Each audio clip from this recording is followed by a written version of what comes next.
Transmitter device activated. Coordinates set for Earth 2.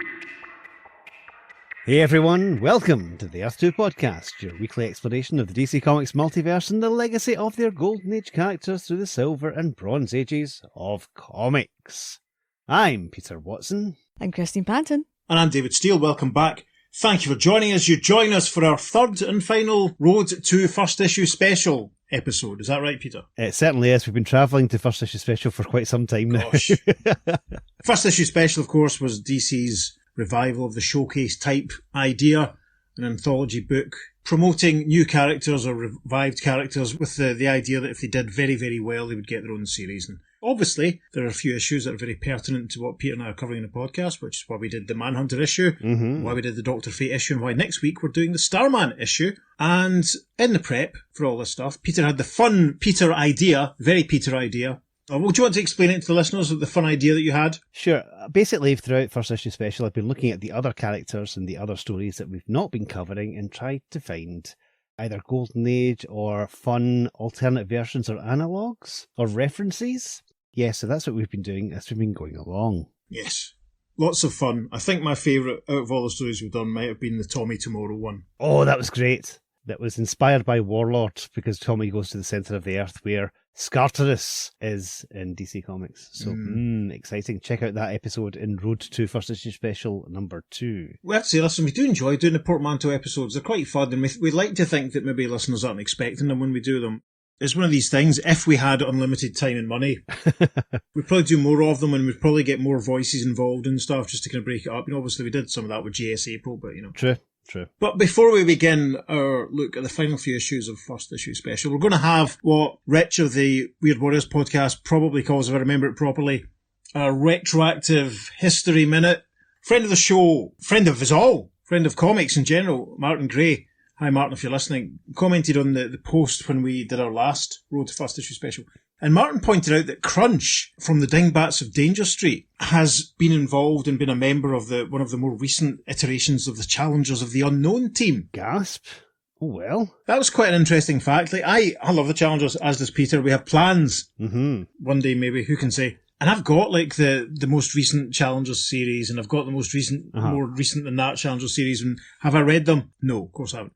But Martin also said that Crunch has a cameo in the one that spun out of Justice League Unlimited. Apparently Crunch pops up in that one. So you're paying a bit more attention to that than I was. I had a flick through the first issue, but I haven't actually read any of it yet, I'll be perfectly honest. I actually read the first issue, so I've done better than you then. Okay, that's good.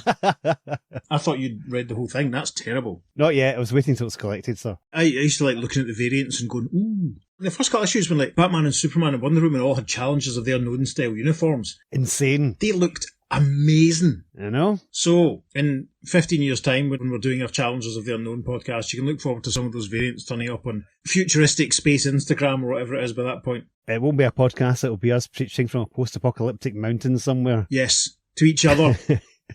Pretty much, yes. Because we all have enough canned food to survive. Canned food and comics. Yes. So Martin, thank you for pointing that out. We obviously missed that info because we hadn't been paying attention, and you have, thank goodness for that. So, Peter, which remaining issues of First Issue Special do we have to discuss? Well, the final batch of First Issue Special starts at issue 10, and that features the team known as the Outsiders. Not Batman's team. There's no Black Lightning, Metamorpho Katana, no Halo, no none of that here. No Geoforce. Sorry, Geoforce fan, singular.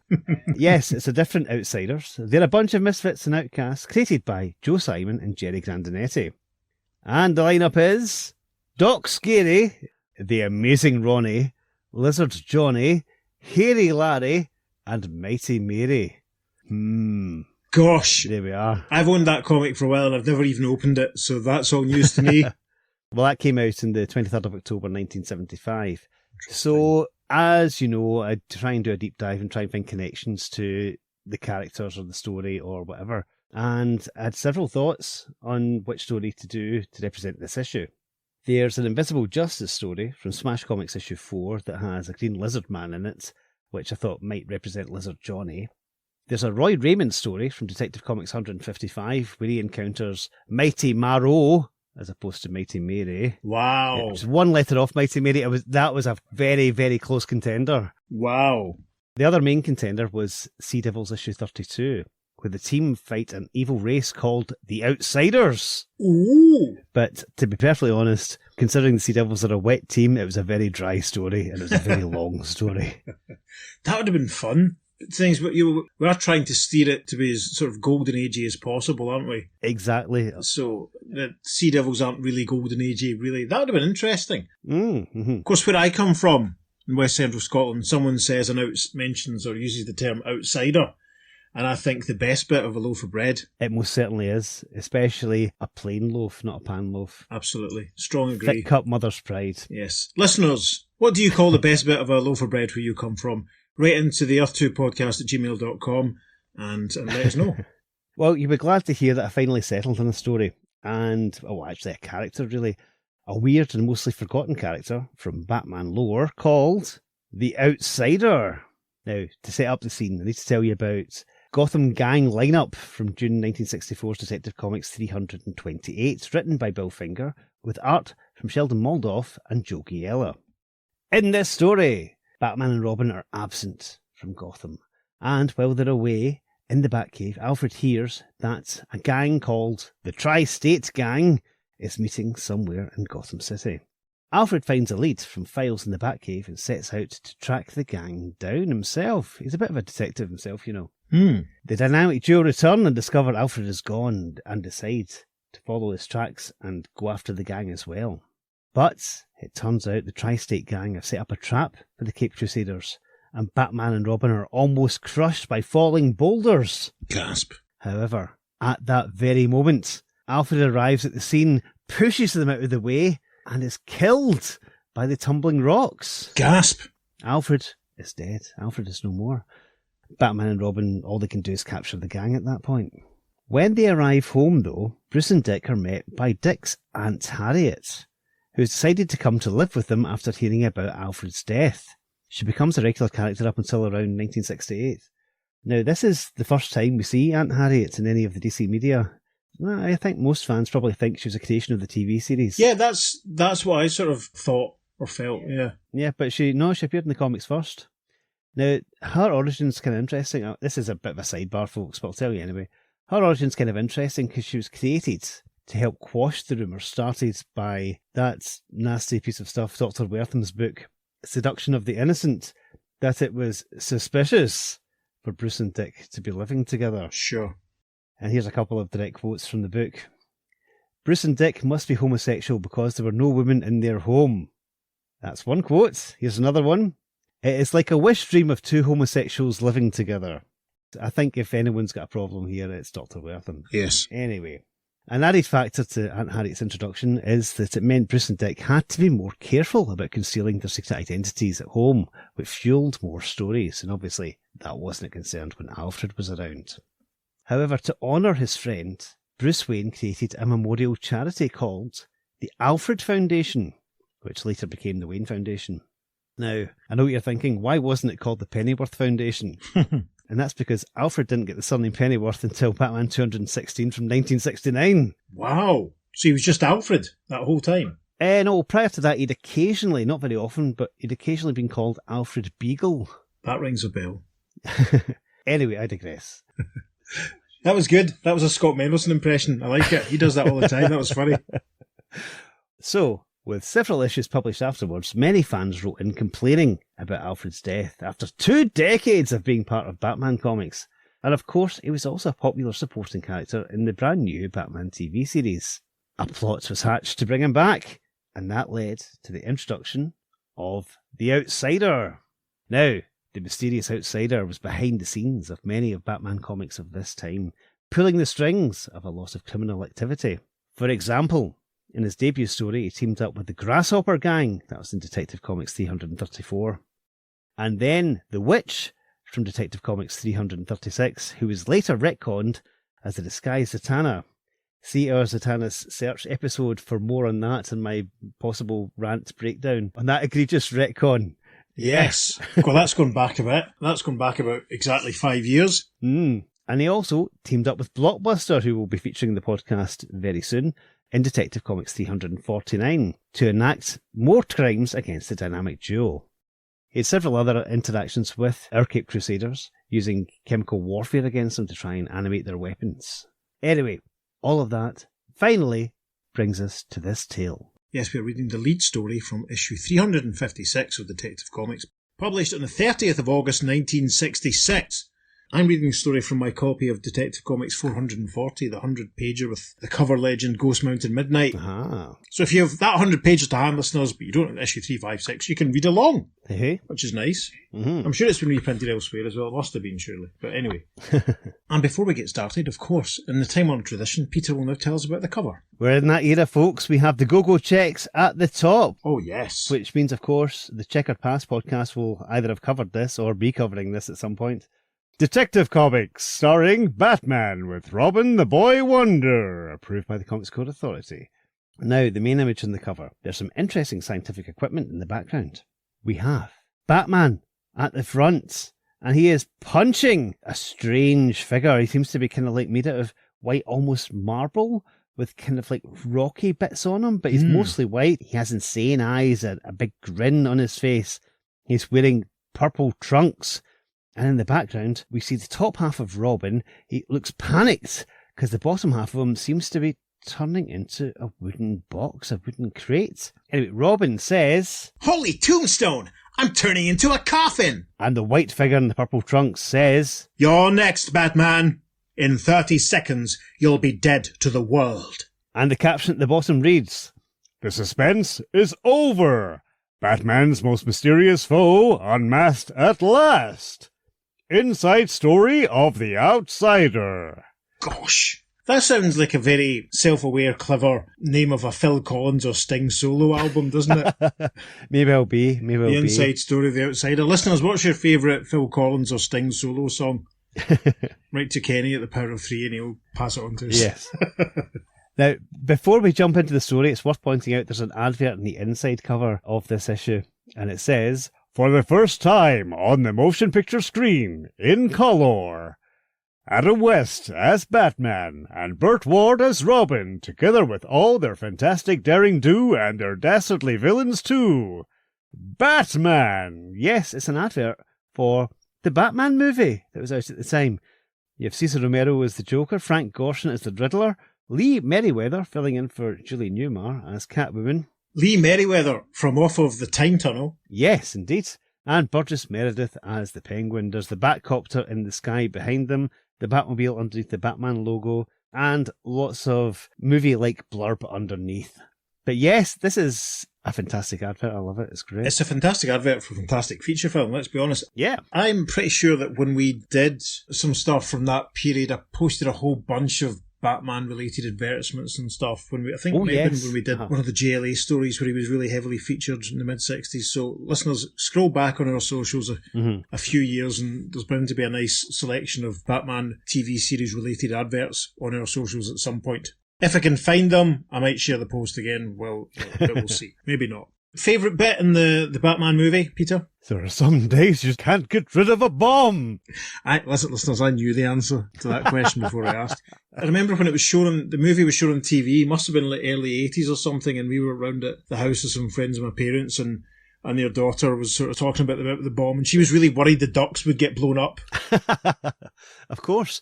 You laugh at it now, but Superman saves squirrels these days, so of course that's what heroes do. Yes, all heroes save the lives of animals wherever possible. My other favourite bit in it is when the villains are all together and they're planning out who to kidnap. Frank Gorshin does his Riddler thing. I've got the perfect person. I've got the perfect person. I've got the perfect person. Bruce Wayne. It's an amazing Frank Gorshin delivery. He is a legend. He's phenomenal. He will, all being well, be mentioned on the podcast again before too long. Yeah, we're getting there. 1978, we see you coming. Aha. That's quite enough of a preamble. Mm. We begin, nice big dynamic Silver Age splash page with a Batman and Robin logo at the top, and a caption reads, "Who is the outsider?" This question seethes and churns in the mind of Batman and Robin as they find themselves threatened by an inescapable doom. They have 1 hour left to live, 60 minutes to find the outsider, 3,600 seconds to overcome the mysterious foe who has put a time limit on their lives. Inside story of The Outsider. Yes, and we see the outsider who Peter described in the cover. Sort of that weird, sort of silvery grey, mottled skin. It's almost like he's made of plaster, but someone's gone round and shoved lots of shiny pebbles into him. Wearing purple trunks, and he's ducking down as Batman punches him with a whap. And the outsider is holding up both hands to try and ward Batman off, and he's saying, "You've escaped innumerable traps in your time, Batman, but this one you can never escape from, because you are now your own death trap." And there's, as Pete said when he was describing the cover, we're in this laboratory situation. There's all sorts of equipment with knobs and dials and stuff going on. In the background, we see Robin. It kind of looks like he's just standing inside a wooden box, to be honest. But he's thinking to himself, as he looks very concerned, "In 30 seconds, Batman is going to change into a coffin like me, and the outsider will have won his long-boasted victory over us." Goodness me, a small caption gives us the credits for this issue. Bob Kane. Oh, really? Yeah. Well, the 100-pager says, story by Gardner Fox, art by Bob Kane and Joe Giella. Interesting. That is interesting. So the 100-pager is useful. Now, listeners, obviously, it's probably not Bob Kane. Let's have a quick look at Mike's and see what it says. Sheldon Moldoff. Really? Yes, it's Sheldon Moldoff. That's fascinating that he was obscured in such a way. Very, very interesting, listeners, isn't it? Anyway, right. Story begins properly. Top of page 2, we see a nice comfortable blue family car taking its leave, being driven by an elderly woman. As it goes, Bruce Wayne waves and says, "Have a good time at your bridge party, Aunt Harriet." "May all your slams be grand ones," says Dick Grayson, and a caption runs from panel 1 to panel 2. In the gravel driveway of stately Wayne Manor, a compact car pulls away, just as a big delivery truck lumbers toward the home of millionaire Bruce, Batman Wayne, and his ward, Dick Robin Grayson. A nice old-school, old-fashioned truck rolls up indeed, and we can see written on the door, "Go-Go Delivery Service." Perhaps they delivered the go-go checks at the top of the covers of the comics of this era. I think they must have done. Or maybe they delivered some gadgets. Or boots. Anyway. Sorry, listeners. I'll get my coat. Truck arrives. Dick Grayson says, "Bruce, you ordered something from the stores?" No, but maybe Aunt Harriet did and forgot to tell us. Some men start unloading what's in the back of the truck. Looks like long, just basically big wooden crates, one of which has Dick Grayson written on it, another which has Bruce Wayne written on it. Dick and Bruce watch, Dick saying, "The wooden crates are addressed to each of us. What in the world can be inside of them?" It'll be an open secret in a few moments, Dick. As soon as the delivery men leave, an impatient Dick Grayson knocks off the crate slats. Yep, all the bits of broken crate are lying around, and inside, well, Dick exclaims, "Holy tombstones! A couple of coffins!" Obviously Aunt Harriet didn't order these, but who did? "I'll soon find out. I'll open this one with my name on it and..." Gasp! Dick exclaims, "It's me! Robin!" A waxen figure of you, Robin. Yes, we see this waxen figure of Robin in his costume lying inside the coffin. For a long minute they stand, frozen in stark surprise. Then Bruce leaps to throw back the lid of the second coffin. And surprise, surprise, inside, well, Dick says helpfully, "A wax like Batman, too! Whoever sent us these things knows our secret double identities!" Just as I now know his identity. Huh? You mean... Look, here comes the message that goes with our delivery. And the caption reads, "The wax figures of Batman and Robin rise to their feet, stand like two haunting spectres of the beyond, as their sepulchral voices ring out." Yes, first of all, the Batman dummy speaks and says, "Batman and Robin, in 1 hour you both shall be dead." Then it's Robin's turn. "How do you propose to spend the last 60 minutes of life? Hunt for me, or hide from me?" In the next panel, incredibly, the two Batman and Robin dummies just vanish. They fade out. It's almost like a Star Trek transporter effect. Mm-hmm. And Dick lunges forward saying, "Hey, they took a powder." And a very startled Bruce Wayne says, "Never mind those teleported dummies. We've got less than an hour to find the outsider, or die." Next move to the Batcave and a costume change. Yes, we see the dynamic duo, now in their familiar kit, Batman and Robin, rushing towards the Batmobile with Robin saying, "The outsider! Our deadliest foe! We don't know who he is or anything about him. Where do we start?" With those delivery men. We've got to overtake them and force the truth from their lips. The powerful Batmobile surges from the Bat Sanctuary, roars across the highway beyond Wayne Manor until... Yeah, they catch up with the truck, and with a screech of brakes, they pull around from behind it and slam into the front of the truck, making it stop. Batman says, Out and at 'em, Robin. We'll do a little delivery work of our own, with our fists. Batman jumps out of the Batmobile, moving towards the truck, saying, What do you men know about the coffins you delivered to Wayne Manor? The chap inside the truck, got a sort of sandy-coloured, strawberry blonde hair, replies, Coffins? Ha-ha! You said the magic word, Batman, and we've got the killing answer. Dashing out of the truck, the delivery men yank off their outer garments. Yeah, taps off, they're whipping off their trousers and jumpers, and we can see that inside they look kind of like the sort of thing that Robbie Reed would turn into, if you ask me. Yes. It's a green unitard, green trunks, and little green mask with large black eyes, and little green antenna and green wings. Robin cries, Holy crickets! It's the Grasshopper gang we fought the first time we tangled with the Outsider. And a footnote here in the 100-pager reads, Batman 254, The Man Who Stole from Batman. Do you have a footnote in your copy, Peter? Yes, Detective Comics 334, The Man Who Stole from Batman. Interesting. Yes, must have been reprinted. Robs. In the next panel, this lead grasshopper is jumping towards Batman saying, Brace yourself, Batman.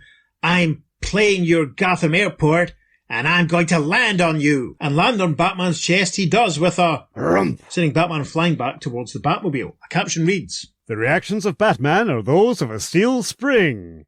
Even as his spine bends backward, his mighty right arm stabs outward. And with a zwap, Batman punches this lead grasshopper, saying, As long as we're making with the jokes, here's where I knuckle down to business. The caption kicks off page 5. The Caped Crusader does not pause. His body is a living arrow as he flies over one falling grasshopper to... Yep, with a chwunk. He punches another one of the grasshoppers, saying, Or, I could say, Don't bug me, grasshopper. There's a great sound effect in the next panel as Batman lays another punch, Squunch. and Bat says, Smack right into the thorax. Gosh. To one side, a swing and a miss by the Boy Wonder as... Yes, well, the grasshopper jumps right over him as Robin tries to punch him. Robin says, Leaped over me like a grasshopper is the word you're groping for, Boy Wonder, says this grasshopper, who passes over the top of Robin's head. But the next panel, he's passing over Robin's head, but the Boy Wonder manages to grab hold, saying, Didn't have to do any groping to latch onto your feet. And then, like Mickey Mantle batting out a long one... Robin swings the grasshopper round by the ankles, so he collides with one of his colleagues with a thwunk, as the Boy Wonder yells, Game over! First panel of page 6, you see the grasshopper gang lined up in the back of the truck. Robin indicates them and says, These hoods wouldn't or couldn't spill anything about the Outsider. Let's deposit them at police headquarters. And fast, Robin. We have 40 minutes left to live. Shortly, in the Batcave. This seems like a monumental waste of time, guys. Why the heck did you waste 20 minutes? Anyway, right, sorry. It took 20 minutes to get to where we are already. Right. Yeah. It's taken us more than 20 minutes to get here in the recording, listeners. Anyway, back to the plot. Shortly in the Batcave, Robin is sat at a chair operating some scientific equipment. Batman appears to be carrying either a lunchbox or an iron. Robin is saying, Less than 20 minutes to get inside the Outsider. What have they been doing? Batman says, According to our theory, the Outsider is able to control inanimate objects by some sort of mysterious radiation, which we've termed Radiation O. Have they? That's what they've been doing. Listeners, they spent a quarter of an hour trying to come up with a name for this radiation that they've just discovered. O for Outsider. Yes. We can see the coffins that were delivered either on lying in the ground in front of them, so they've obviously spent some of the time carrying the coffins into the Batcave. The one labelled Bruce Wayne, the one labelled Dick Grayson. So this is obviously some kind of Geiger counter that Batman is carrying. He walks towards the coffins and lays it down on top of one of them, saying, So far, though we've examined the various objects the Outsider has turned against us, we've been unable to isolate that particular radiation. But this is the first time we've had the opportunity to test any of his objects so soon. These coffins. Batman seems to be depending quite strongly on this radiation theory, doesn't he? There is a heck of a lot of radiation involved in the 1960s Batman TV series. Everything's irradiated. Yeah. It's fascinating. It's kind of like when you don't think too hardly about the fact that so many Marvel superheroes, especially in the 60s, got their powers from radiation. Once that occurs to you, it kind of spoils things. Anyway, Robin reads the output on the screen in front of him and says, Holy squiggles! There it is! A distinctive wave band unlike anything we've ever seen. The oscillograph of Radiation O. Now we can zero in on that wavelength with a bat detector. The weird things that have happened to us in our fights with the outsider. All the evidence we've gathered point to one and only one party. Yes, and what happened today just about clinched it. The outsider knows the secret identity of Batman and Robin, and he knows where the Batcave is. He knows about the hotline.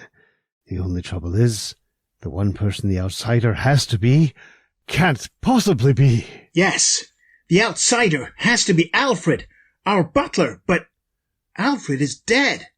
And you see that Batman seems to be holding, is that a magnifying glass? We checked that out after each outsider adventure, but we've got to do it once more to convince ourselves it can't possibly be Alfred. There's a quick dissolve. The Batmobile roars from the Batcave on its mission of life or death. Yeah, as the vehicle zooms off, Batman is saying, Our radiation device will lead us to the source of radiation O, but we must spare a few seconds stopover at the cemetery.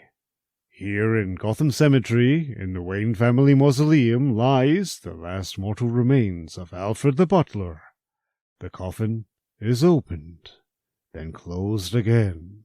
Yes, you can see Batman and Robin casting long shadows, looking down at the coffin. Batman, with his hands behind his back, says, Alfred looked so, lifelike in the refrigerated coffin. I'm almost sorry the outsider isn't Alfred. At least that way, he'd still be alive. To dispel any lingering doubt, the world's greatest detective takes a set of fingerprints. We see Batman examining the fingerprints with his magnifying glass as he says, These are Alfred's true prints. I'd know them anywhere. Okay, since the outsider isn't Alfred, who in the name of sanity is he? And then the next couple of panels are rippled in a flashback style, and a caption reads, Are you as puzzled as Batman and Robin? If you are, let's go back in time to that critical moment when the brave butler gave his life that the dynamic duo might live. And a little asterisk in my copy of Detective 440 points me in the direction of Detective 438 in a story called Gotham City Lineup. What does your asterisk say? Well, obviously that's another reprint because it's Detective Comics 328, but it's still Gotham City Lineup. Gosh, that's really far back, isn't it then? At this outsider storyline and Alfred and thing has been running. It's interesting they selected them to be reprinted so closely together, so that's interesting. Yes, we see an image of Alfred on a motorbike pushing Batman and Robin out of the way of a boulder that seems to be falling out some kind of harvesting type refining machinery. And as he shoves Batman and Robin out of the way heroically, Alfred is thinking, I must risk my life to save theirs.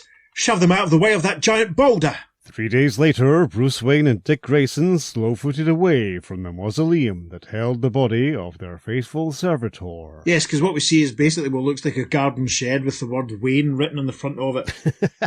I'm very sad-looking Bruce and Dick walking away with Bruce saying, We've lost the best friend we've ever had. And a tearful Dick Grayson laments, There'll never be another Alfred. Gosh. We arrive at the top of page 8 and panel borders are still rippled as a caption reads, That fateful night, a mist crept in across the cemetery, accompanied by the faint pad of human feet. Yes, we see the feet belonging to a smartly dressed, youngish-looking man who's shining a torch in front of him as he walks through the cemetery. We see in the next couple of panels he's wearing a weird headset. And as he walks along, this chap is saying to himself, The rare insect I've been following came in here. My sensitive micro-audiometer will pick up the faint humming sound of its wings. And indeed we see a little sound effect.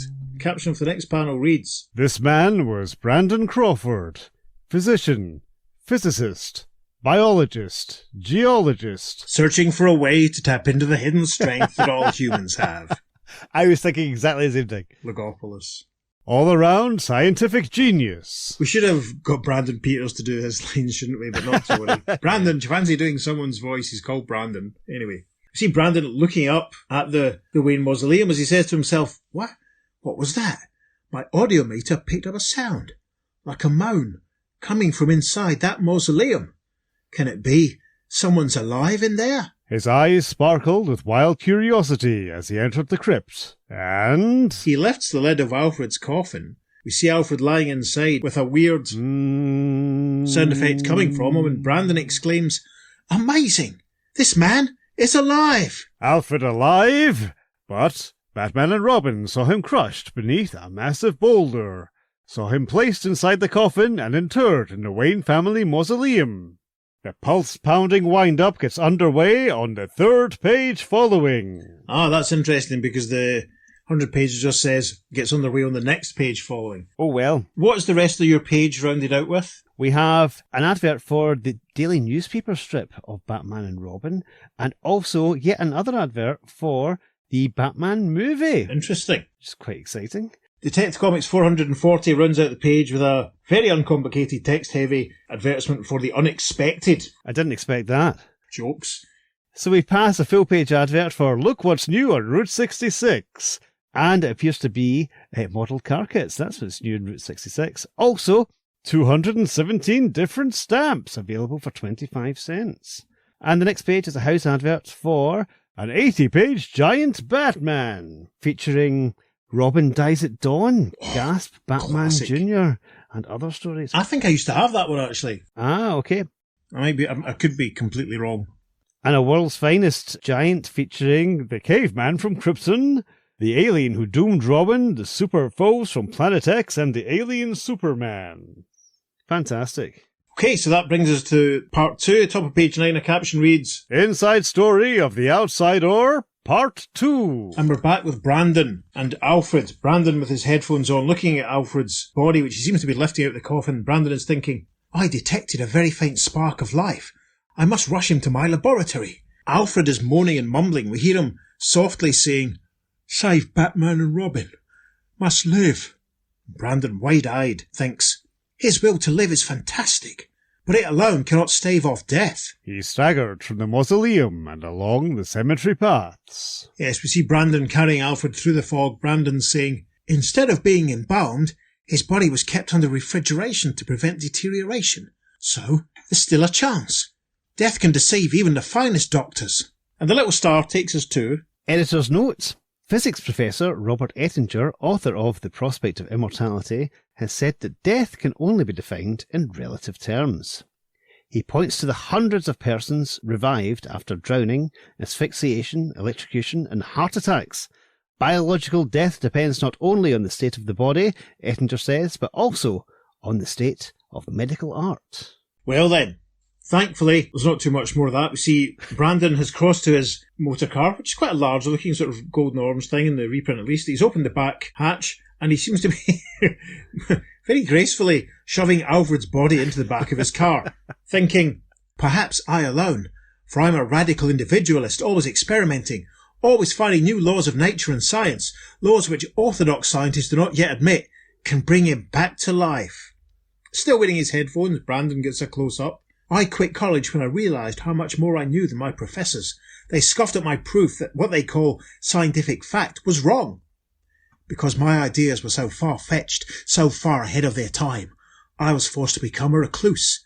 But now, all that will change. Into his basement laboratory, equipped with machines and inventions as yet unknown to the world, he carried the inert Alfred. We see Brandon carrying Alfred's body down a set of stone steps into his basement laboratory. And we can see there's a bed stretched out, there's a bench with some test tubes and Bunsen burner and some other stuff, and there's some other slabs, for want of a better way of putting it, of scientific equipment covered in valves and knobs and switches. And Brandon, dramatically lit, arrives and thinks to himself, although his body was very badly damaged, his sheer will to live staved off death. I'm hoping my as yet untested experiment in cell regeneration will restore him to full life. Next panel we see that Alfred's body, and pay attention now, listeners, because it gets a bit confusing. Alfred's body stretched out on the bed. Brandon is operating some equipment which seems to be connected to some lamps which are fitted overhead above Alfred's body. The light starts to shine down from the lamps onto Alfred. Brandon, as he operates the equipment, is thinking, the result may be disastrous, but what has this poor fellow got to lose? As a battery of lights played across Alfred, his body cells begin to change.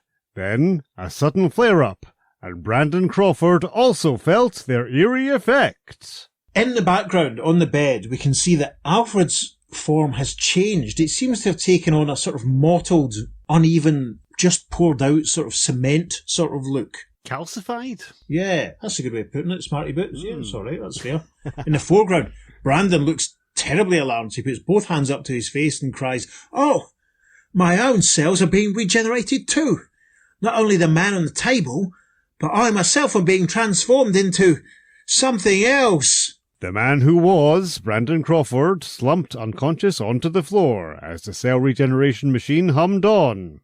The man who had been Alfred stirred. Yes, we see Brandon lying face down on the floor as Alfred, what was Alfred, sits up on the bed. We get a nice close-up of him, and again, it's that sense that his skin is a sort of smooth blue-grey, but lots and lots, dozens and dozens of smooth round pebbles or something have been shoved in. That's kind of the effect that I'm getting. Yep. He sits up on the bed and says, I must save Batman and Robin from... No, that's wrong. I don't want to save them. I want to kill Batman and Robin. I am no longer the man I was. I have been changed in mind and body, twisted into reverse. He crosses to some of the equipment, starts operating switches and flicking buttons, and continues saying, I don't even feel human anymore. I am outside the human race. Yes, I am the outsider. First panel of the next page, the outsider is cradling what was the body of Brandon, but is now seemingly the fully dressed form of Alfred, Batman and Robin's butler. The outsider cradles him saying, to prevent anyone from knowing what has happened here, I must put this man who now looks exactly as I used to look, and who is in a catatonic trance because of some accident of his cell regeneration machine, back into the coffin from which he took me. After the body substitution has been made, the changed Alfred returns to the laboratory of Brandon Crawford. See, the outsider's got changed. He's now wearing loose-fitting purple trunks. Very alarming. He's kind of like a cross between Martin X and Metamorpho or something. He's really odd. Yeah. He's looking around at the equipment in Brandon's lab and he's saying, oddly enough, I feel at home here. My altered brain understands the principles of these ultra-scientific machines. With my increased mental power, I can operate them. Use them to destroy Batman and Robin. And at that point, the rippled flashback ends and we return to the present and a caption reads, Now, as the dynamic duo speeds toward a remote area of Gotham City... Yep, a nice flashing light on the top of the Batmobile. I bet that's not a hazard to other motorists. Robin is saying, Batman, our old radiation finder is glowing like mad. We're about to meet the outsider at last. Their countdown to death has reached 2 minutes as they peer into the basement window of a lonely, old-fashioned house. Yes, this does look like a lonely, old-fashioned house. And look at that lonely, old-fashioned tree in front of it. Mm-hmm. They're creeping up, indeed, peering into one of the brightly lit windows, and Robin says, Holy computers! Take a gander at all that scientific apparatus in there. I'm more interested in taking the outsider. And there he is, the man who set a time limit on our lives. Our two heroes jump through the window with a Crash! and the outsider does not look pleased to see them. Batman and Robin, so you finally found me, but it's too late, too late. Already death is surging through your body.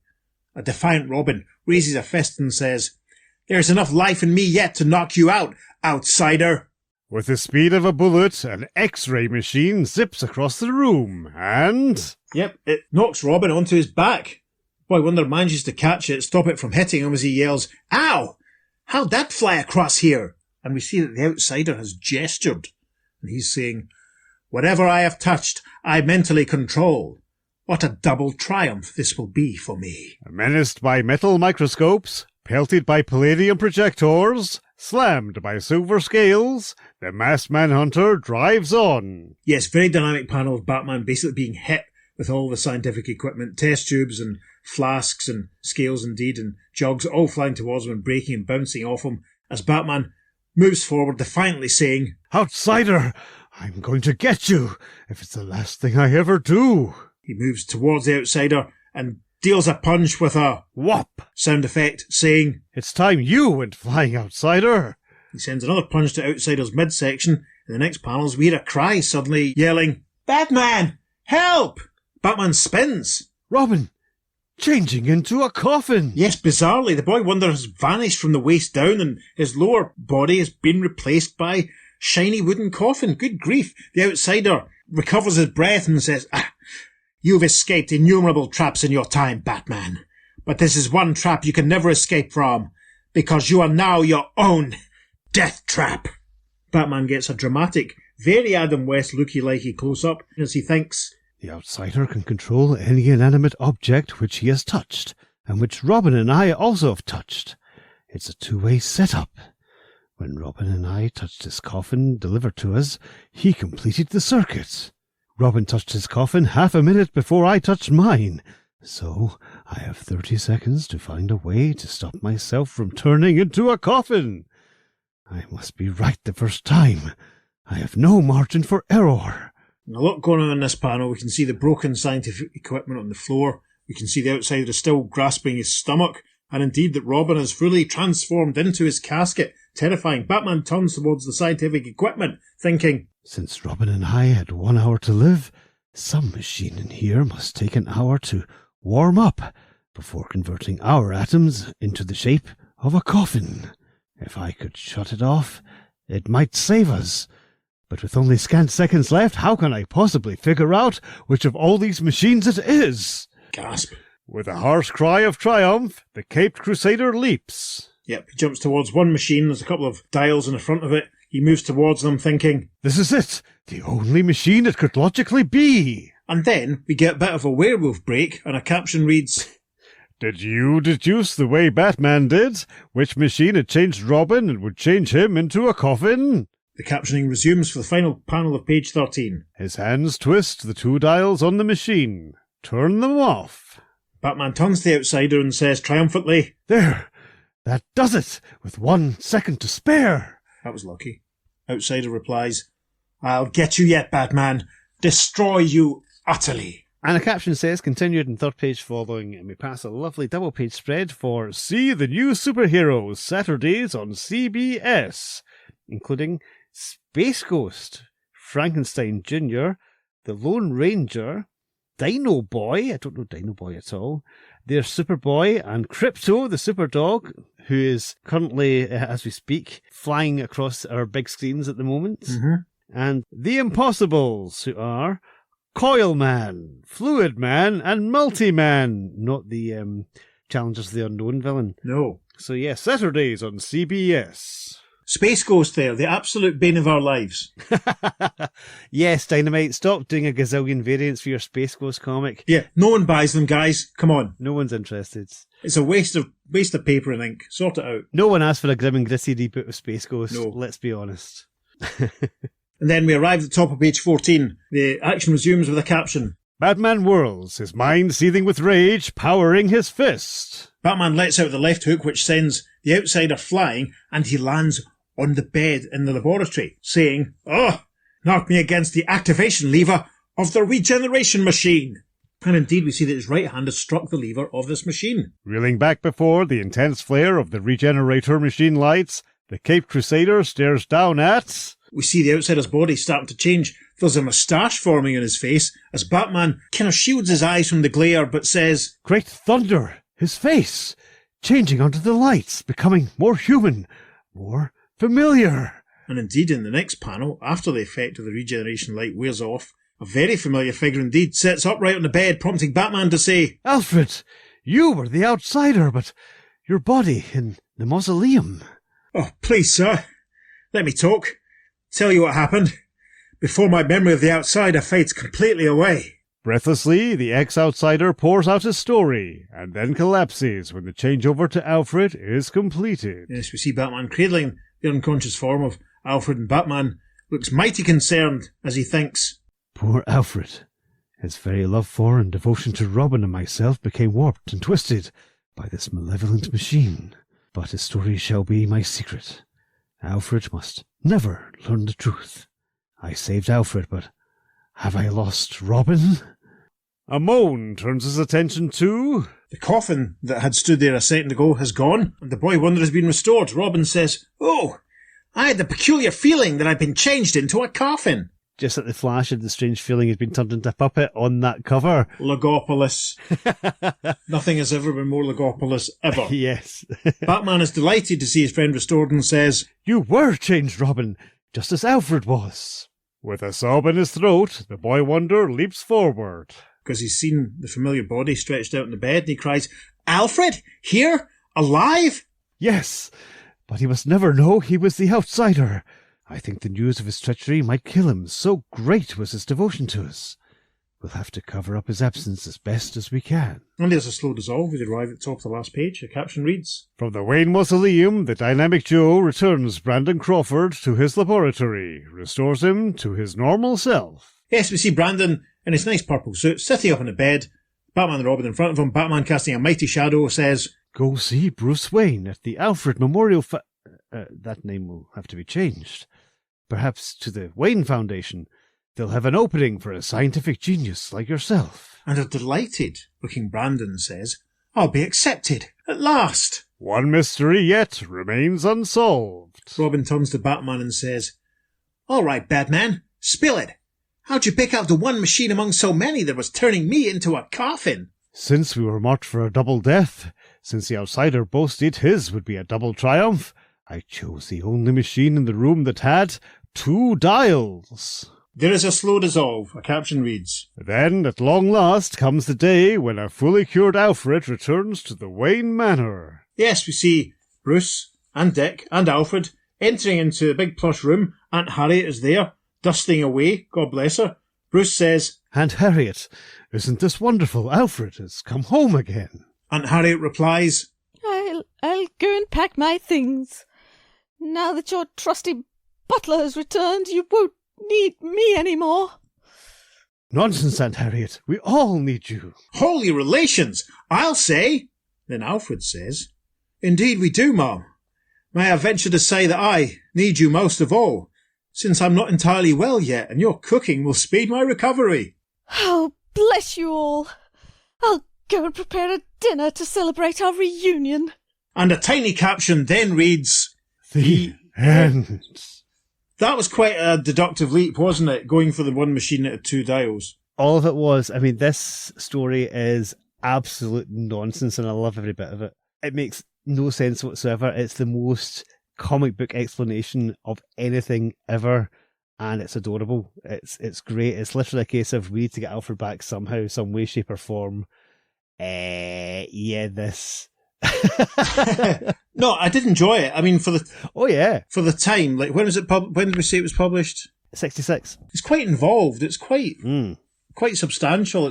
It's a bit more akin to the sort of plotting that we were getting with Legion of Superheroes by this point, rather than a lot of the still slightly throwaway aspect of a lot of the Superman and Batman and Flash and Green Lantern stories. As I said, the whole outsider subplot has been like woven through the Batman titles of the time, and I'm genuinely amazed DC have never done a collection of like the Outsider years. Saga of the Outsider, yeah. I mean, they did Satana Search, as a trade. That's true. And this is, I would say this is kind of like on a level with it, especially given the popularity of Batman and this era as well. Mm-hmm. It's great fun. It's absolute nonsense, but it is great fun. Yeah. And it does feature a lot of other interesting characters, and the artworks in this is gorgeous. It's great. Yeah, but interesting thing to reprint is not Killing Joke or Hush or The Dark Knight returns for the millionth time. Oh, God, yes. Uh-huh. Let's have another edition of Batman Year One where we can change the logo to a dark red as opposed to black. Mm-hmm. Yada, yada, yada. No, I quite enjoyed that. I mean, as the crow flies and Pro Rat and all that, we didn't really do too many Silver Age Batman stories. No, true. So it's fun to do it. I was impressed and amused by Brandon Crawford and all of his gear. Yeah, this Renaissance man, Brandon Crawford, who can do everything. Yes, that was fascinating. And all the talk of regeneration and bodies changing. Yeah. A few months before Doctor Who would do that for the first time, and indeed a few years before the term regeneration would be used in Doctor Who. That was interesting. Absolutely, yes. Gardner Fox ahead of his time as ever. But no, this is great fun.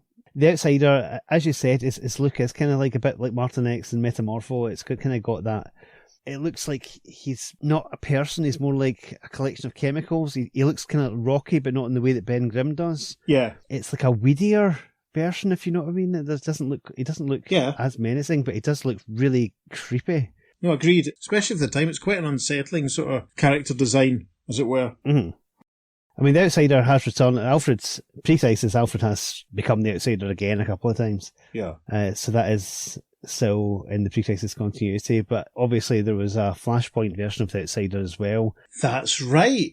I think it was James Robinson that wrote that. which was very good. Well, maybe I'll dig out the cover of that one and stick it on the socials this week. That's fun. Mm-hmm. Pad out the bonus content a little bit. That's a good shout. And more recently, the Earth 3 Crime Syndicate version of Alfred was the outsider. Right. So it's fun that they're actually still using that concept from these daft 60s throwaway stories with such a ridiculous plot and premise. But it's hugely, hugely entertaining and loads of fun. The thing that really impresses me is just obviously we were going through the footnotes as we're reading the stories, and some of them refer to the other outsider stories that had been reprinted recently at the same time as I was reading from the reprint of Detective the 440. But the span of years that these stories covered is fascinating. I mean, it would be a really good sort of collection. I can imagine a Batman and the Outsider, hardcover collection with all this stuff, doing very well amongst people of our age, etc., in the Christmas gift market.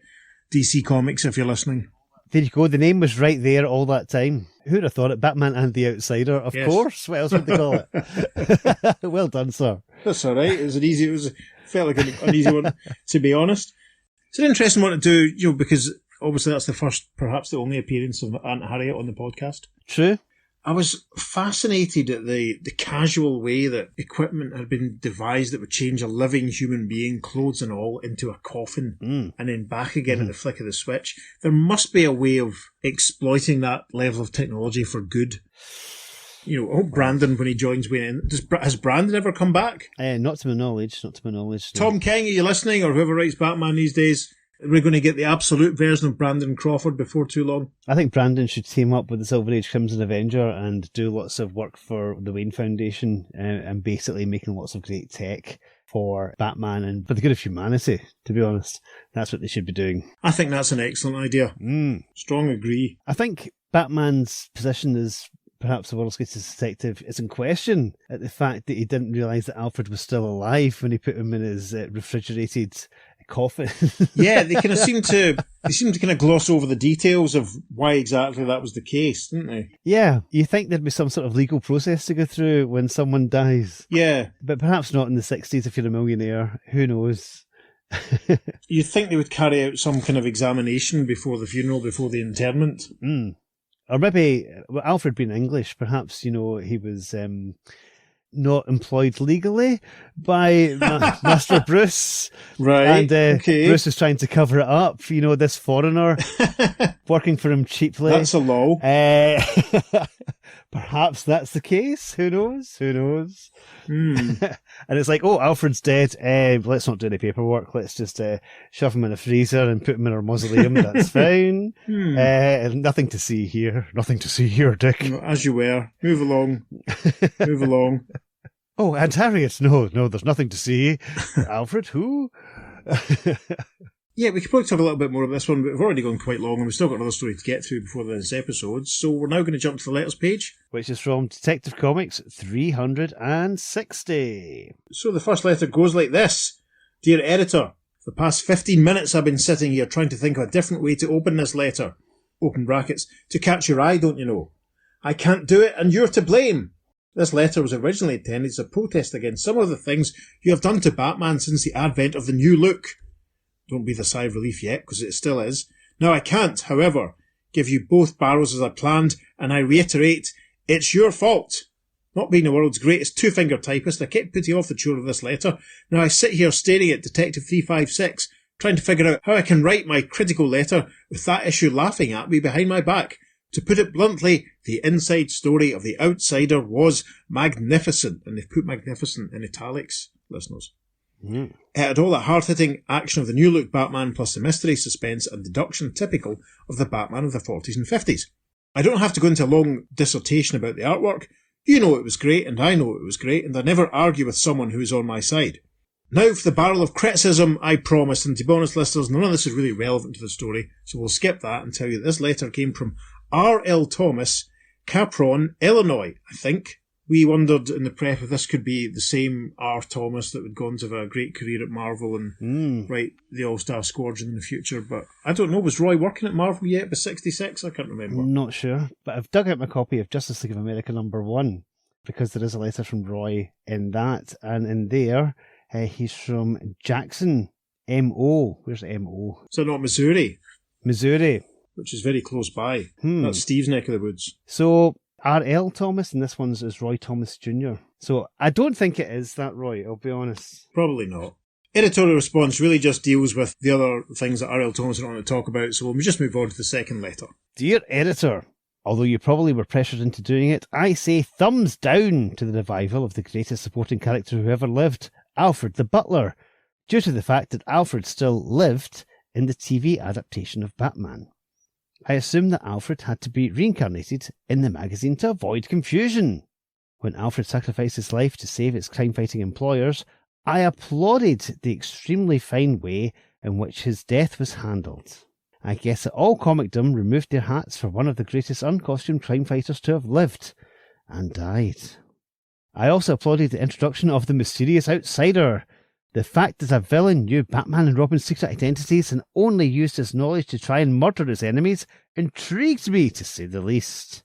But now, with one fell swoop, you utterly ruined two of the greatest characters you ever created. You made a mockery of Alfred's death, and also destroyed the supremely weird entity known as the Outsider, by the absurdly simple explanation that he was Alfred brought back to life. Please stop playing gods. Let dead people stay dead. And that first comic ever, I think, is from Dave Singer from Rochester, New York. Editorial response just reads, we're leaving it to the next correspondent to cool off Mr. Singer's singeing comments. And so, dear editor, never have I read a story like the inside story of The Outsider. After witnessing the tragic death of Alfred in Gotham Gang lineup, I was sure that only better stories could come from the ruins. However, I missed the warm, cheerful attitude that Alfred gave, an attitude which the prying Aunt Harriet could never replace or imitate. He was the Man Friday, the Doiby Dickles, the Cato of the daring duo, and was about as unnecessary as any of the aforementioned. Now that he is back, I rejoice that it couldn't have been done sooner. The story is one of the best Batman yarns of the decade. It had one of the most suspenseful starts of all comics, and it was enhanced by the 60-minute time limit in B&R's lives. All in all, it should get many an Alley Award, and it deserves more. That's from Sal, who lives in Boonton, New Jersey. The final letter says, Dear Editor, you and all the other editors at DC publish stories along with such a well-defined pattern that, while the author and artist of a particular story invariably elude me, it is a simple matter for my meagre detective abilities to deduce the editor of a particular comic without peeking at the title block on the first page, I might add. Exemporium gratia. Your motif is science. Any story that revolves around a well-explained futuristic device of some sort, such as the molecular regenerator of Detective 356, to name just one, is most certainly to have come from Julius Schwartz and his staff.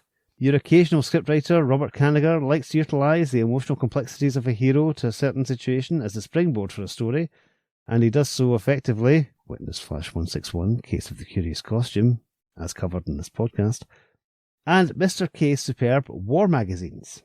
Editor Schiff likes bizarre-looking creatures, which abounded in Batman adventures before your tenure. It should have come as no surprise to me, therefore, that the inside story of The Outsider utilised such a motif that has become characteristic of your stories. Surprise me it did! However, and for whatever it's worth, I want you to know that I don't like it, and that's putting it mildly. In the previous Outsider adventures, he is portrayed as a vengeful criminal of obvious scientific ability, seeking to extract retribution for having been foiled in some previous occasion. My question is, why wasn't this portrayal continued? Or did you see this character as a vehicle through which you could revive Alfred? In any event, you ruined both characters by combining the storylines. Alfred should have remained dead, really dead, and the Outsider should have been someone other than an aloof, embittered scientist victimised by one of his own creations. So says Bob Butts of South Bend, Indiana. Oh, we've not heard from Bob in a very long time. Interesting points, isn't it? It's interesting, obviously, to see this. One of the reasons why we do this contemporary correspondence is just to see what people thought at the time, and it's perhaps inevitable that someone thought they'd fudged it, basically, that they made it up as they went along, and Bob wasn't too happy with it. No, definitely not. And it's worth pointing out, because we haven't mentioned it before, that Alfred, I believe, is currently dead still in current continuity. Is he? Yes, he died and he hasn't come back yet. However, I am really hopeful they're going to bring him back as the Outsider. Anyway, I think that's probably a good place to leave it for this segment. Indeed. So, what's next? So that was The Outsider. Moving on to issue 11 of First Issue Special, which was, of course, Codename Assassin. Yes. Do you remember when James Robinson used them when he was writing Mon-El around about the same time in Superman and all that stuff? Yep. He popped up, didn't he, a couple of times? Yeah, Codename Assassin. I think that's the only other time I think I've ever seen him used in anything. Yep, again, it's James Robinson, a bit like Tom King, used when he was bringing everyone together for Danger Street. James Robinson was kind of doing that during his Superman run as well. So yes, Codename Assassin, another one of these stories, Jerry Conway written, Steve Skeets published on the 18th of November 1975. And it was another one of these stories that led absolutely nowhere because no one picked up the threads for it afterwards. I don't think I've read my copy of Codename Assassin in the first My half. goodness.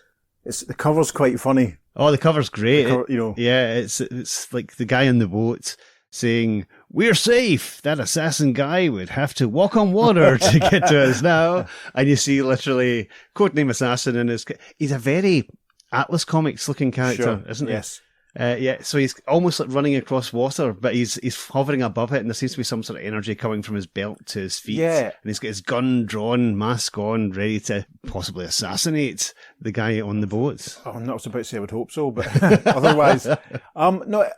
He's always sort of struck me because I saw him after I saw the modern Teen Titans Peacemaker Vigilante. There's a slight similarity Very in their much so. costumes, and I've often sort of wondered if the new Vigilante was a repurposed version of I don't know. Who can say? That way lies madness. Who can listeners. say? But yes, I did some searching for an equivalent to Codename Assassin. I actually came across a story in the UK Marvel reprint title, Mighty World of Marvel, issue 249. There's a Daredevil story there that has the same name. Oh, wow, that's hilarious. Yeah, so in the UK reprints, they kind of split up some of the actual published stories. So some of the original stories got titles for like part 2 or whatever. Sure. And obviously Codename Assassin was one of them. I don't believe it was an original Daredevil title. Not that I could find. But Mighty World of Marvel, issue 249, if anyone wants to check it out. I'm going to make a note of that and see if we've got a copy in the shop so we can take a photograph of ourselves holding it. But I couldn't find anything else called Codename Assassin. I couldn't find any other story titles. I found tons of assassins. Sure. But not really anyone called The Assassin, apart from a character called The Assassin, funnily enough, who appeared in Plastic Man, issue 5, from the 23rd of May, 1967. Now, it's one of these mad 60s Plastic Man stories, and it's the full issue, and we thought, no, I'll just summarise it for you. It's fun, but to be honest, it's a bit much for this tenuous, very tenuous by our standards link. Basically, in this story, international assassins Jean Lafitte, Sir Reginald Ratfink, and Ivan Byturnozov are invited to the annual convention of SAPMALAL, which stands for the Society to Assassinate Plastic Man and Live a Little. The Society offer a $5 million reward to whoever kills Plastic Man. Now, Plaz, in his usual style, manages to avoid their attempts to kill him, but he's very annoyed at the constant threats. So he decides to disguise himself as the famed assassin named The Assassin. And he fakes his death with the help of his pal Gordy and tries to collect the bounty as the assassin. Unfortunately, at that moment, the real assassin turns up and exposes Plaz as an imposter. Gasp. And in the confusion, Plaz manages to defeat them all, bringing them to justice. Hooray! Yay! Well done, Plastic Man. Did you find anyone in your searches who used a code name? Lots of people use code names, Right. lots of assassins, but sadly the two didn't dovetail beautifully for me. Stay tuned, listeners, for our forthcoming Characters Who Use the Codename podcast. That will definitely take us the rest of our lives. Mm-hmm. Yeah, because we only did a couple issues of Plastic. I'm not saying at this late stage we should go back and do all of them. No. We just touched on the 70s Black Hawk revival, and we ended up doing every issue of the 70s Sandman when we were only just going to do the first one. So Yeah. the rules are, listeners, there are no rules. We can make this up as we go along. There you go. We could have done every issue of Shazam as well, etc., but we do want to finish this at some point this century. Yes.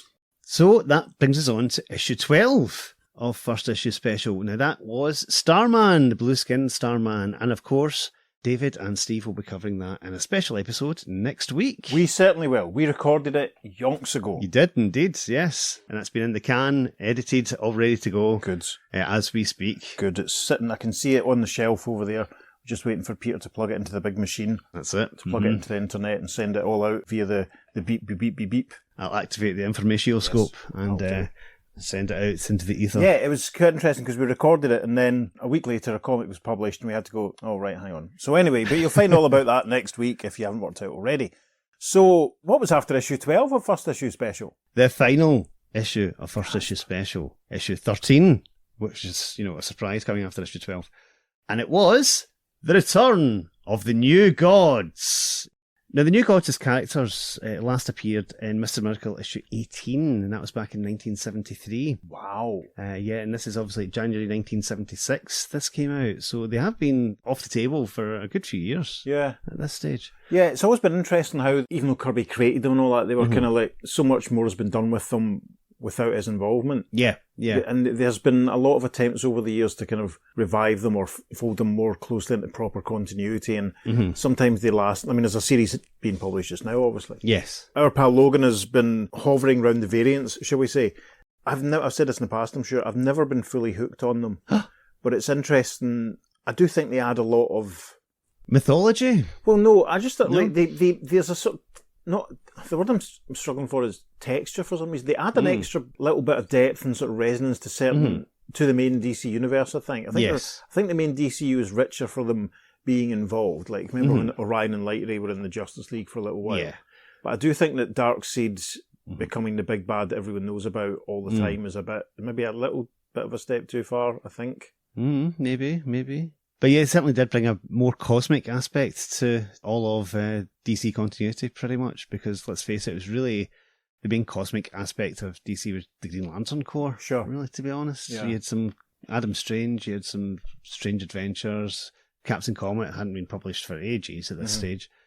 More on him coming up soon on the podcast. Yes. But yeah, they brought in a whole level of cosmic action. Yeah. And as I said, and mythology, Yeah, So, I mean, I think they start folding. Mr. Miracle turns up in Brave and the Bold around about this time, doesn't he? Yeah. He was in one of the 100 pagers a couple of years before that as well. I suppose there's been a hint of them sort of crossing over, but Yeah. So, Peter, in the spirit of the podcast, what have you found? What have you unleashed? What have you uncovered and discovered that lets us do your little R2 podcast filter on characters that bear a slight similarity to characters that might be featuring in First Issue Special?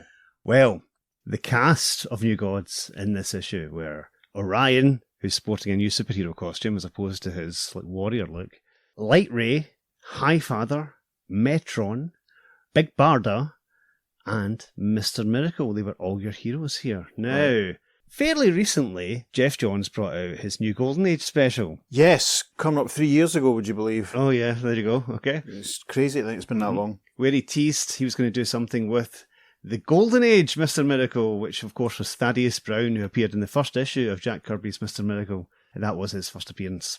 And absolutely nothing happened with that whatsoever. Yes, because there was the promise of the Golden Age Aquaman, which nothing happened with. And then there was that Legionnaire character who, as Martin pointed out, I'm sure in his blog, Martin Gray, friend of the show, friend of us all, pointed out that some of the initial sort of scenes with the Legionnaire didn't really match up with how it played out over the 12 issues. So I think there's probably long articles to be written about what went wrong with the new Golden Age and why Jeff didn't finish up doing it and went off to do his Ghost Machine. his Ghost Machine stuff instead. Yeah.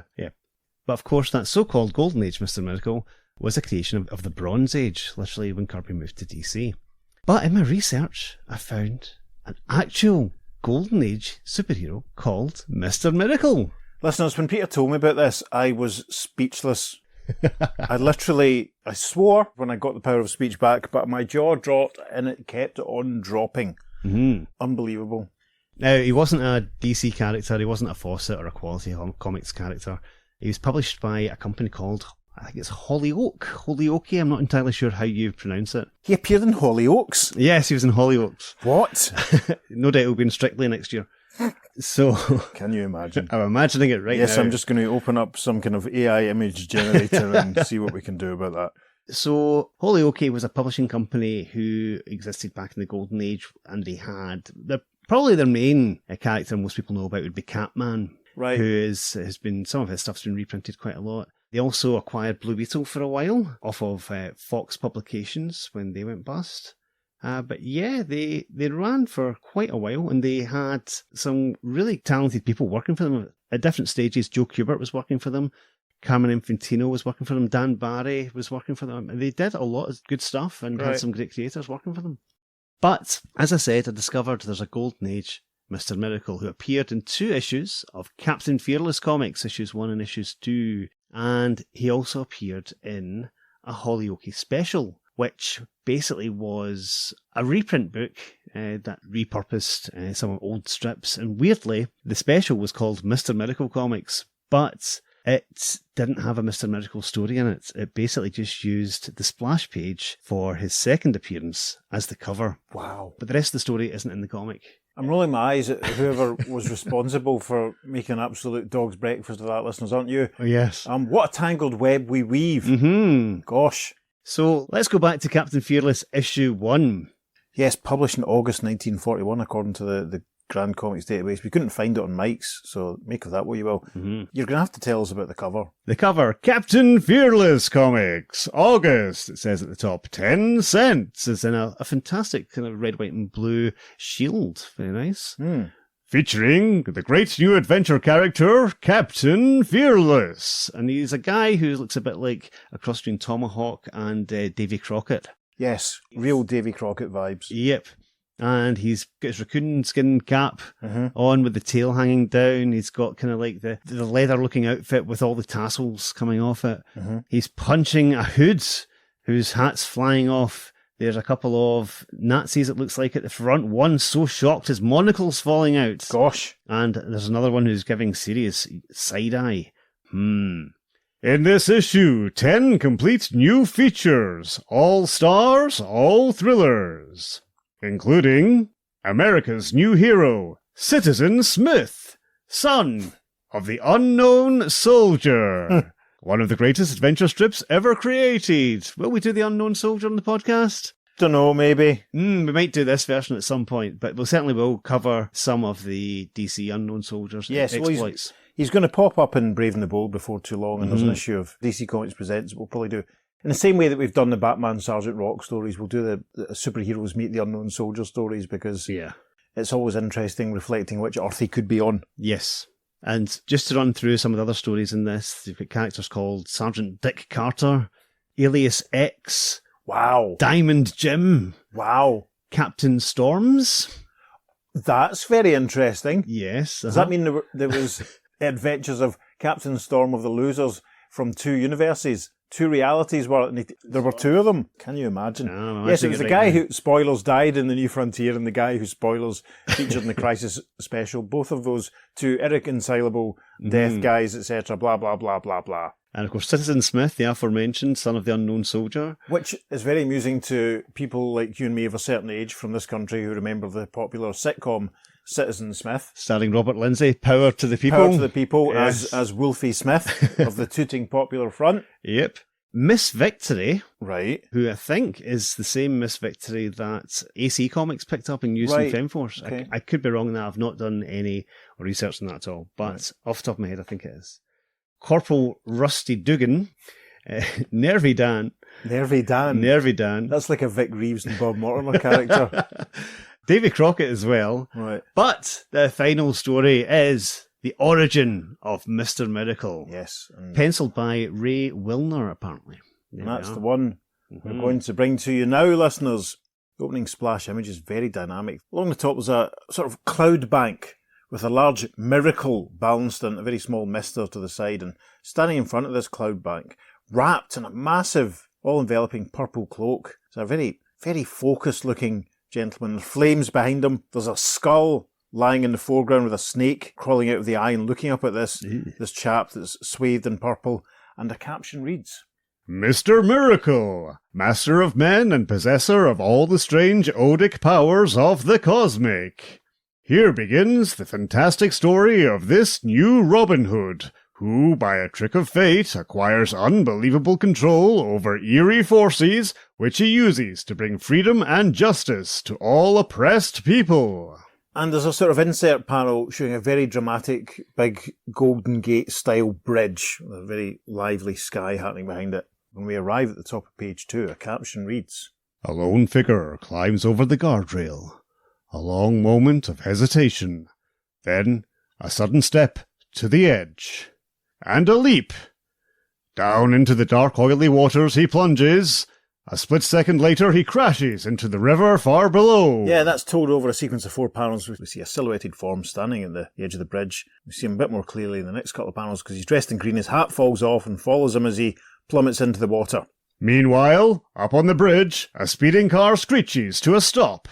A man jumps from the car, dashes to the rail, and then dives. Yep, we see this chap in brown jumping out of his red car, diving straight over the sort of guardrail at the side of the bridge, down far below into the water. Far below the surface, he searches for the would-be suicide. Lovely artwork, it must be said. It's quite simple but crisp and effective at the same time. Mm-hmm. There's a slow dissolve. 2 hours later, in a great stone house far up in the hills. Yes, very interesting rendering of a sort of silhouetted castle on a top of a mountain by the looks of things, far up in the hills.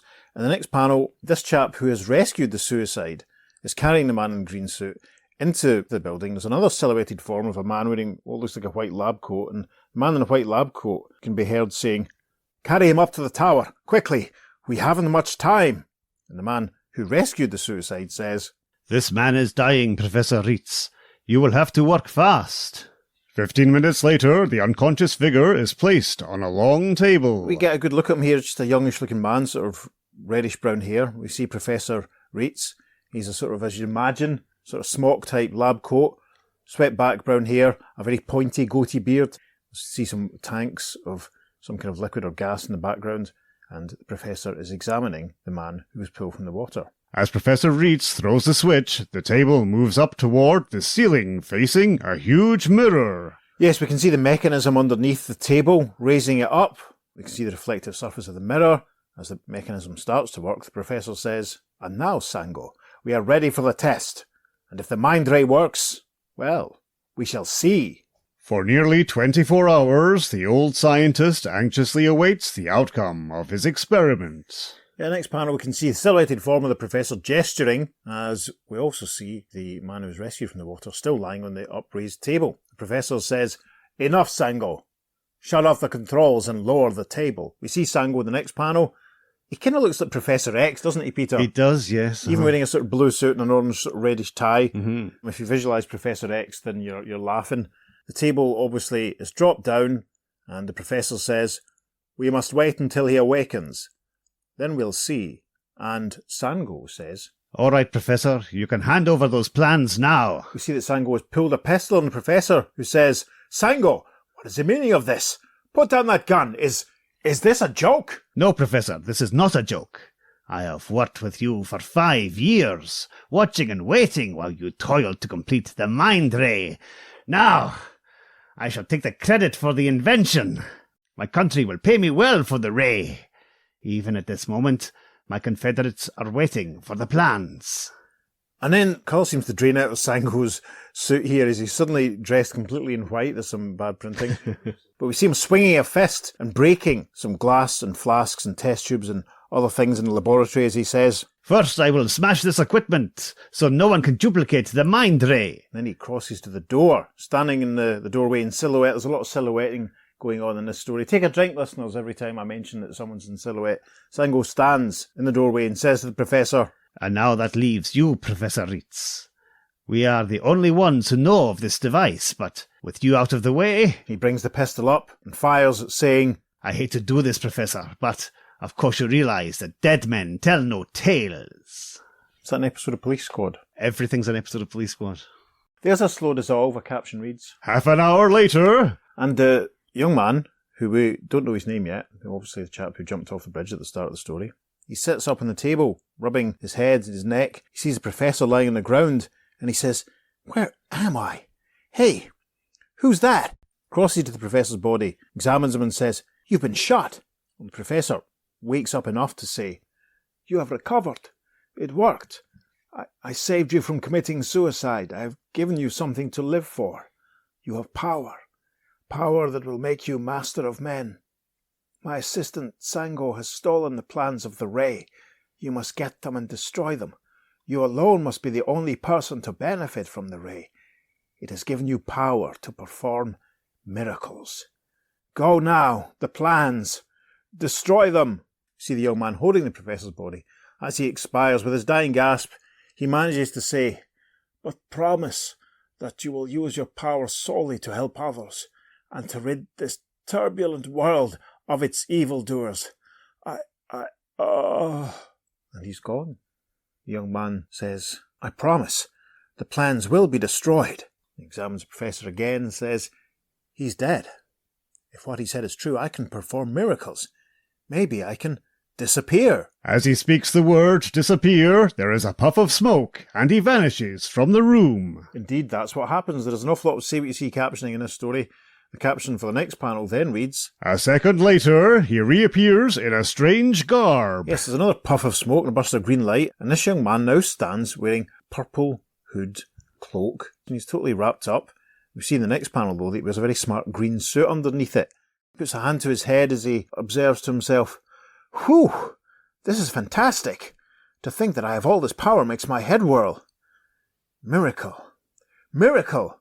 That's it! He looks around at the room, smoke billowing behind him as he says, I shall be known from now as Mr. Miracle. And then as the smoke clouds around him, he says, Now, to find Sango and get those plans. Meanwhile, on board a freighter just leaving the docks, Sango drinks a toast. Yes, we see Sango. Again, it's Professor X guy. That's what he looks like. Sat there, obviously, with the ship's captain, or a man in uniform. They both have glasses. The ship's captain has a cigarette in hand. As they raise their glasses, Sango says, Ha! Captain Wu, we drink to the plans of the Mind Ray and profit of millions of dollars. Suddenly, there is a blinding flash, and, staring coldly at them is Mr. Miracle. Yes, it is indeed a blinding flash, and we see Mr. Miracle in his purple hood and cape over his green suit at the end of the table, causing Sango to cry, What? Who are you? What is this?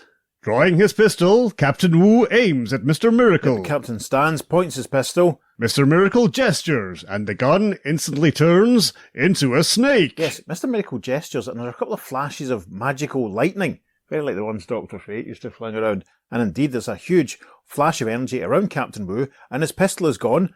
In his hand instead is a wide-mouthed, writhing gold snake. Gasp.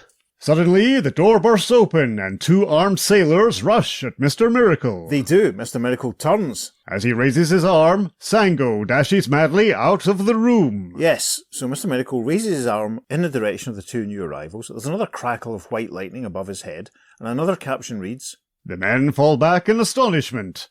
Their pistols turn to birds and fly swiftly from their hands. That is indeed what we see happening. There's another flash of white light, and the birds are flying from the hands of the two sailors.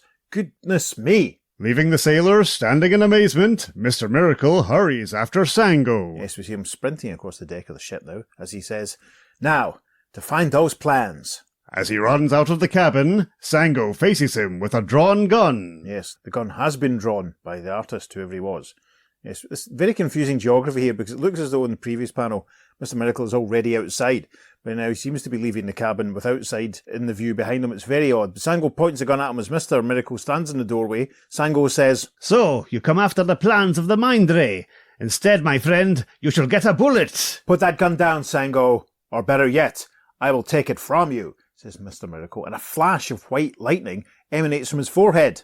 Doesn't seem to do much, though, because the next caption reads, Swinging a powerful left, Mr. Miracle sends the murderer spinning across the deck. Yep, that's what we see happening. But at that moment, one of Sango's men, knife in hand, dives at the magician. Yes, great shot of Mr. Miracle looking startled as this chap comes flying out of nowhere with a knife in his left hand. Calmly, Mr. Miracle raises his hand. And calmly there is a flash of white energy behind him. And the thug is held suspended in midair. Gosh, he drops his knife, thankfully. It then looks as though the thug has been dropped and is now lying on top of one part of the ship, but it's not too clear. Anyway, a caption reads, Quickly, Mr. Miracle removes the plans of the Mind Ray from Sango's pocket. Yes, we see Mr. Miracle marching off with the plans in his right hand, his cape billowing around him.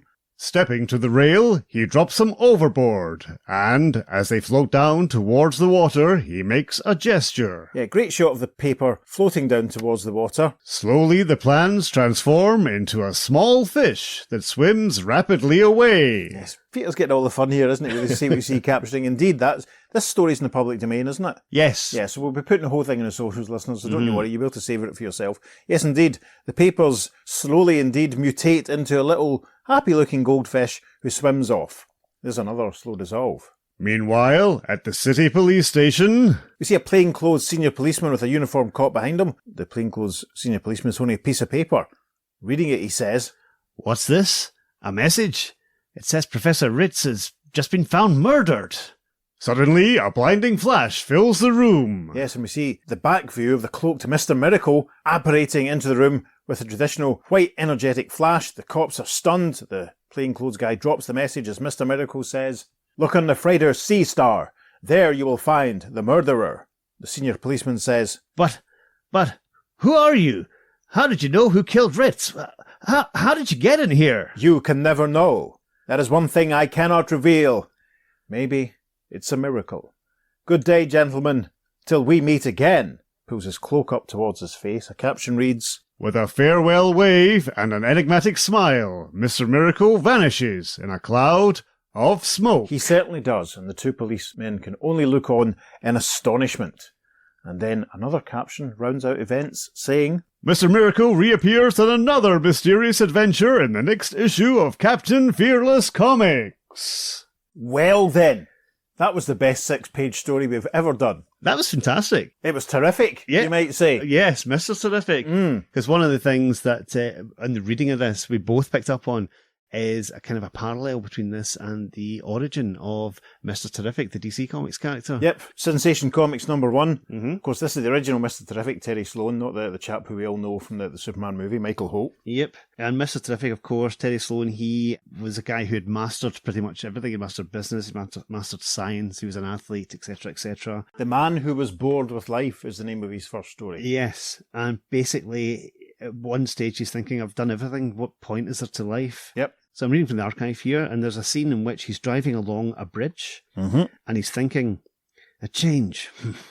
I've done everything I've ever wanted to do. There really isn't anything to live for. The bridge. Ah, there's an idea. Death. That's the only thing I haven't experienced yet. One twist of the wheel, and it will be all over. But then he sees a girl who's going to jump off the bridge and decides to save her. Yep, she's obviously depressed because her brother's got involved with a bad crowd, and then that inspires Terry to pick up Mr. Terrific as an identity, wear fair play in his chest and be an example, and realise that life is a gift, listeners. Yes. And it's a game that should be played fair. But this is kind of like that in a way that, except he actually does jump off the bridge to kill himself. What's interesting is that there is no information given as to who this person is. No. Or who indeed the guy is who rescues him and takes him to Professor Zeitz. Because it's not Sangon, because Sangon is shown to be baldy, and the guy that rescues him has a full head of hair. We can only speculate as to who this guy is and who he was before he decided to throw himself off the bridge, before he was rescued and dropped off at this professor's where he was treated by these weird rays, by this weird machine for 24 hours before being given astonishing Dr. Fate Spectre levels of power. Yes, and his look is quite Spectre-y. He does have the hood and cape like the Spectre, but it's just like a normal green business suit he's wearing underneath. It's kind of like if the Golden Age Sandman lost his hat and gas mask and pulled the hood of his cape up over his head. Yes. Essentially. I like that idea. I'm going to do my usual thing, which I haven't done for a while, and I'm going to extend the challenge to Peter to create a custom Funko for this guy in the next 5 days. No pressure. It's interesting, even for all the fact that we're not given any information at all on who this poor chap is, who ends up as being Mr. Miracle, who adapts to it very quickly. It's not worse than a lot of Golden Age origins. No. It gives you tons of information, shows the character, it shows his powers, it shows what he can do. It gives him a moral compass, so to speak. Yeah. And there's room for tons of development. You can do pretty much anything with a character called Mr. Miracle. Yeah, it's interesting. There's one caption there where he's referred to as a magician. Yes. So does this ray have some sort of magical energy?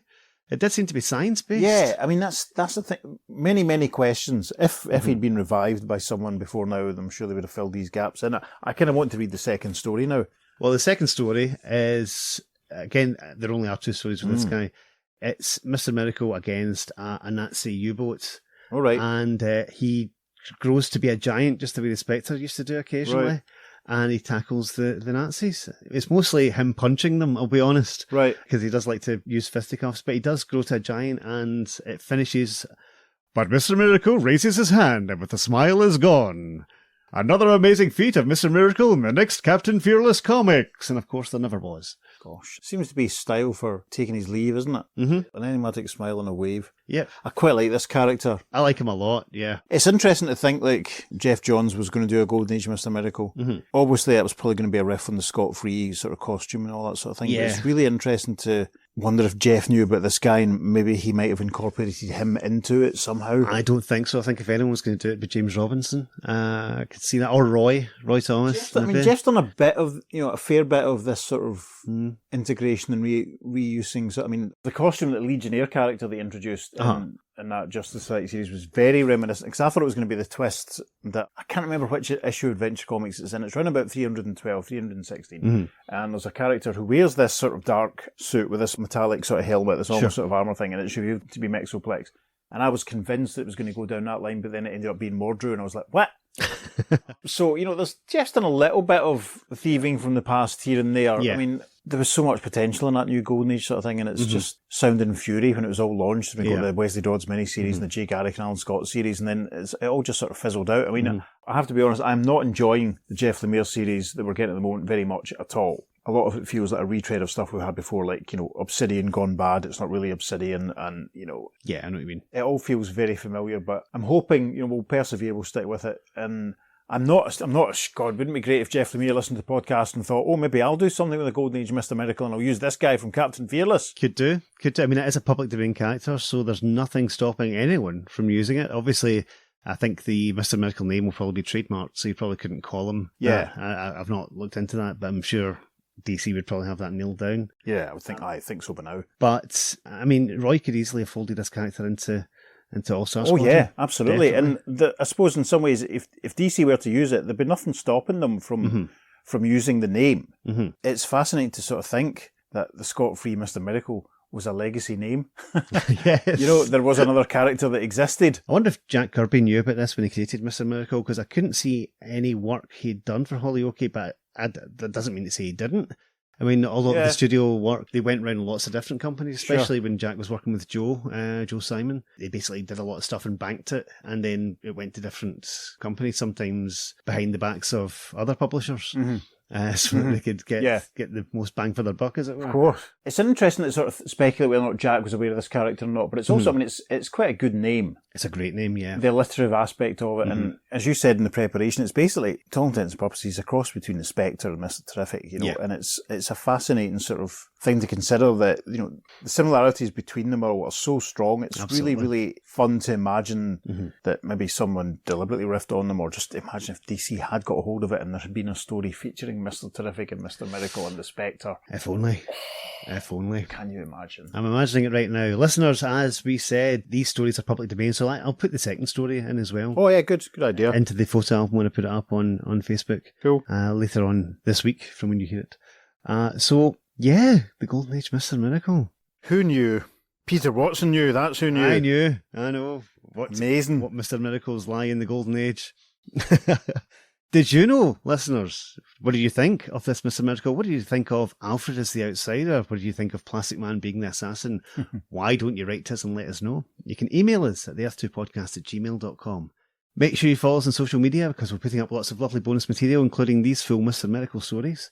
On Facebook, Instagram, and Blue Sky, we're at the Earth 2 Podcast, and on Twitter, we're at podcast_Earth2, and it's the number 2 for all of our socials. It certainly is. Listeners, thank you for listening to our Road to First Issue special episodes. We've really enjoyed doing them. I've enjoyed benefiting from Peter's research as he dug around and found all these characters, be it... It's been a joy. Yep, all the different element men and what have you, and different boy millionaires and everything. And actually, we remembered, just in the prep for this one, that one of the characters that inspired the Boy Millionaire story we did, the Jimmy Olsen one, was of course the Green Team, but there'd been a new version of the Green Team published during the New 52. So that's a nice echo, of course, of what Martin was saying about one of the dingbats of Danger Street having rocked up and been a member of the Challengers. So these, a lot of these characters, as we've said, Codename Assassin popped up, James Robinson used them again.